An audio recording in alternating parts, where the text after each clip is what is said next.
Everyone. Today, I'll share the top 5 credit cards in the USA for 2025 that you should know about.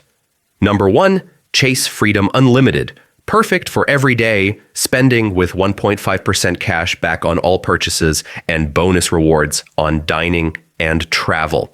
Number 2, Chase Sapphire Preferred. Great for travelers, offering 2 times points on travel and dining and flexible points through Chase Ultimate Rewards. Number 3, American Express Gold Card. Earn 4 times points at restaurants and U.S. supermarkets, ideal for foodies and grocery shoppers. Number 4, Citi Double Cash Card. Simple and effective, giving 2% cash back on all purchases, 1% when you buy and 1% when you pay.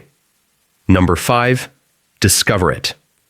Cashback offers 5% rotating categories each quarter and a cashback match at the end of your first year for new cardholders. These cards are excellent for maximizing rewards, travel perks, and cash back in 2025.